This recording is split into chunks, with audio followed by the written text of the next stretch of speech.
بسم اللہ الرحمن الرحیم۔ السلام علیکم۔ بغداد میں ایک شخص فقیر، حاجت مند، عیالدار اور صابر و عابد رہتا تھا۔ ایک دن وہ رات کو نماز کے لیے اٹھا تو اس کے بچے بھوک کی وجہ سے رو رہے تھے۔ جب وہ نماز سے فارغ ہوا تو اس نے بچوں اور بیوی کو بلایا اور کہا کہ بیٹھو اور اللہ پاک کے حبیب صلی اللہ علیہ وآلہ وسلم پر درود پاک پڑھو اور دیکھو کہ اللہ تعالیٰ کیسے درود پاک کی برکت سے ہمیں غنی کرتا ہے۔ لہٰذا وہ سب بیٹھ گئے اور درود پاک پڑھنا شروع کر دیا۔ درود پاک پڑھتے پڑھتے بچے سو گئے اور اللہ تعالیٰ نے اس مرد صالح پر بھی نیند طاری کر دی۔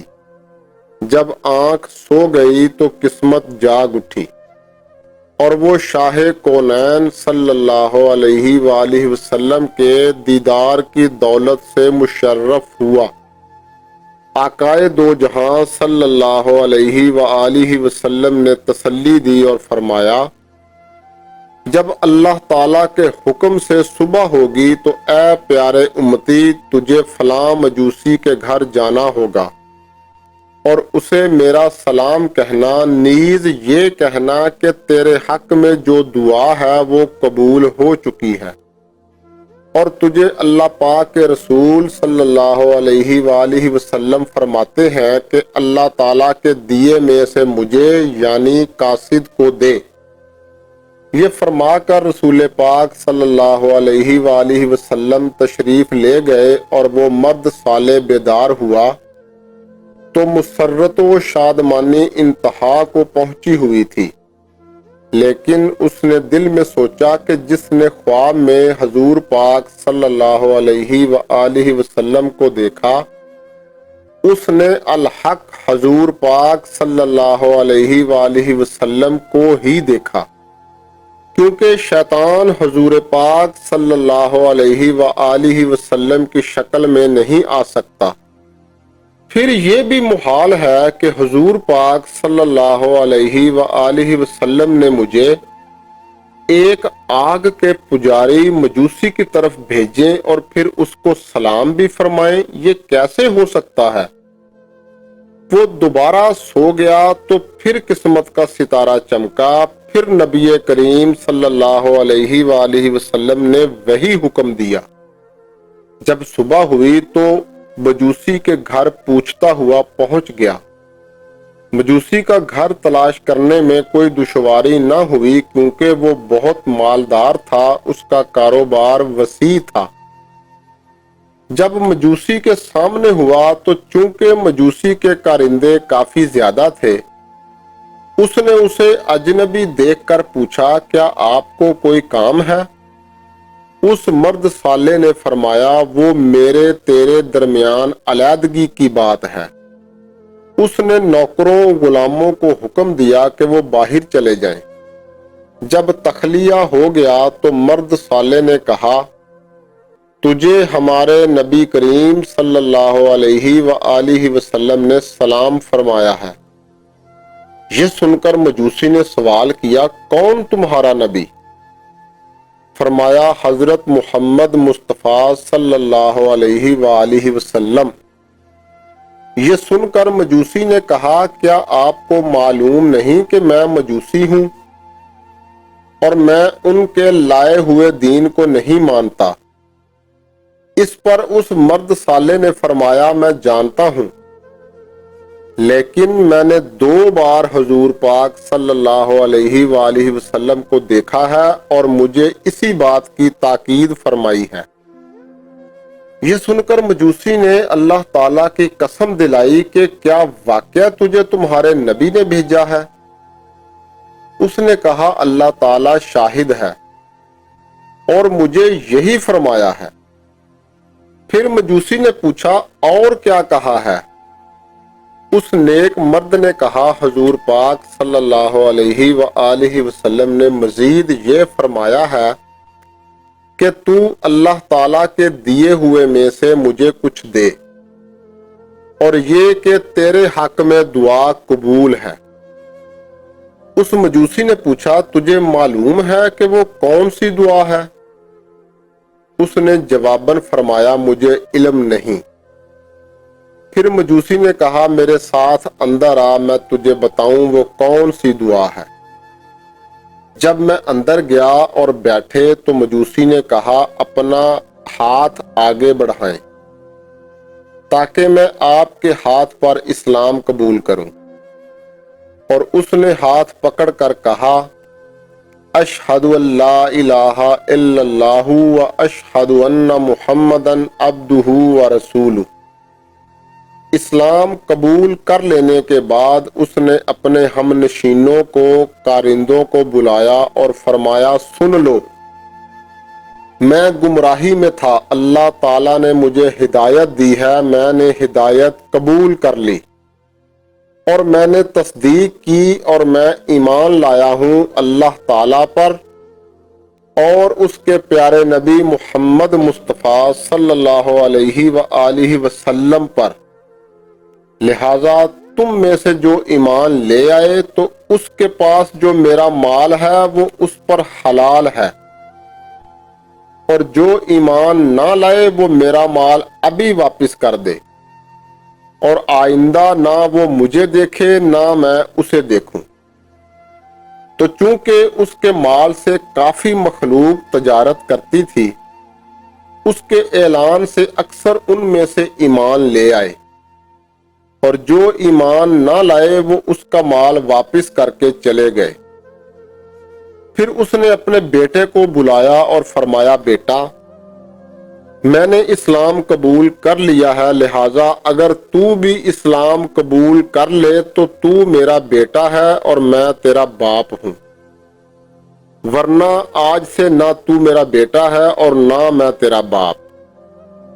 یہ سن کر بیٹے نے کہا ابا جان، جو آپ نے راستہ اختیار کیا ہے میں اس کی مخالفت ہرگز نہیں کروں گا، لیجئے سن لیجئے، اشہد ان لا الہ الا اللہ و اشہد ان محمدن عبدہ و رسولہ۔ پھر اس نے اپنی بیٹی کو بلایا جو کہ اپنے بھائی کے ساتھ شادی شدہ تھی، اور یہ مجوسیوں کے مذہب کے مطابق تھا۔ اس نے اپنی بیٹی سے بھی وہی کچھ کہا جو اپنے بیٹے سے کہا تھا۔ یہ سن کر بیٹی نے کہا مجھے قسم ہے خدا کی، میرا شادی کے دن سے آج تک اپنے بھائی کے ساتھ ملاپ نہیں ہوا، بلکہ مجھے سخت نفرت رہی ہے۔ اس لڑکی نے بھی پڑھا اشہد ان لا الہ الا اللہ و اشہد ان محمدن عبدہ و رسولہ۔ یہ سن کر باپ بہت خوش ہوا۔ پھر اس نے مرد صالح سے کہا کیا آپ چاہتے ہیں کہ میں آپ کو وہ دعا بتاؤں جس کی قبولیت کی خوشخبری آپ لائے ہیں؟ اور وہ کیا چیز ہے جس نے رسول اکرم صلی اللہ علیہ وآلہ وسلم کو مجھ سے راضی کیا ہے؟ مرد صالح نے فرمایا ہاں ضرور بتائیں۔ اس نے کہا جب میں نے اپنی بیٹی کی شادی اپنے بیٹے سے کی تھی تو میں نے عام دعوت کی تھی، سب لوگوں کو کھانا کھلاتا رہا، حتیٰ کہ کیا شہری کیا دیہاتی سب کھا گئے۔ جب سب کھا کر فارغ ہو کر چلے گئے تو چونکہ میں تھک کر چور ہو چکا تھا، میں نے مکان کی چھت پر بستر لگوایا تاکہ آرام کروں۔ میرے پڑوس میں ایک سید زادی جو کہ سیدنا امام حسن رضی اللہ عنہ کی اولاد میں سے ہیں، اس کی چھوٹی چھوٹی بچیاں رہتی ہیں۔ جب میں اوپر لیٹا تو میں نے ایک صاحبزادی کی آواز سنی، وہ اپنی والدہ محترمہ سے کہہ رہی تھی امی جان، آپ نے دیکھا کہ ہمارے پڑوسی مجوسی نے کیا کیا ہے؟ ہمارا اس نے دل دکھایا ہے، سب کو کھلایا مگر ہمیں اس نے پوچھا تک نہیں، اللہ تعالیٰ اسے ہماری طرف اچھی جزا دے۔ جب میں نے اس شہزادی کی بات سنی تو میرا دل پھٹ گیا اور سخت کوفت ہوئی۔ ہائے، میں نے ایسا کیوں کیا؟ میں جلدی سے نیچے اترا اور پوچھا کہ کتنی شہزادیاں ہیں؟ تو مجھے بتایا گیا کہ 3 شہزادیاں ہیں اور ایک ان کی والدہ محترمہ ہے۔ میں نے کھانا چنا اور 4 بہترین جوڑے کپڑوں کے لیے اور کچھ نقدی رکھ کر نوکرانی کے ہاتھ ان کے گھر بھیجا اور خود میں دوبارہ مکان کی چھت پر چڑھ کر بیٹھ گیا۔ جب وہ چیزیں جو میں نے حاضر کی تھیں ان کے ہاں پہنچی تو وہ بہت خوش ہوئیں اور شہزادیوں نے کہا، امی جان، ہم کیسے یہ کھانا کھا لیں حالانکہ بھیجنے والا مجوسی ہے؟ یہ سن کر ان شہزادیوں کی والدہ محترمہ نے فرمایا، بیٹی، یہ اللہ تعالیٰ کا رزق ہے، اس نے بھیجا ہے۔ تو شہزادیوں نے کہا، ہمارا مطلب یہ نہیں ہے، بلکہ ہمارا مطلب یہ ہے کہ ہم اس کھانے کو ہرگز نہیں کھا سکتی جب تک وہ مجوسی ہے۔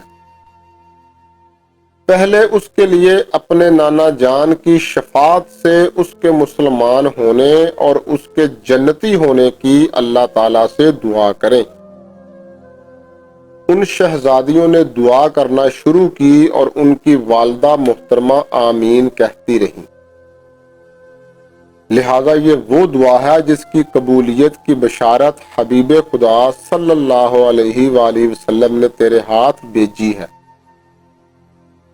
اور اب میں حضور پاک صلی اللہ علیہ وآلہ وسلم کے حکم کی تعمیل یوں کرتا ہوں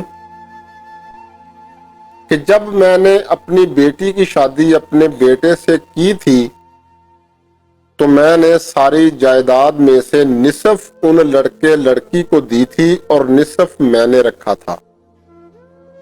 اور اب چونکہ ہم سب مسلمان ہو گئے ہیں اور اس مبارک اسلام نے دونوں بہن بھائی کے درمیان جدائی کر دی ہے، اب وہ مال جو ان کو دیا تھا وہ آپ کا ہے، آپ لے جائیں۔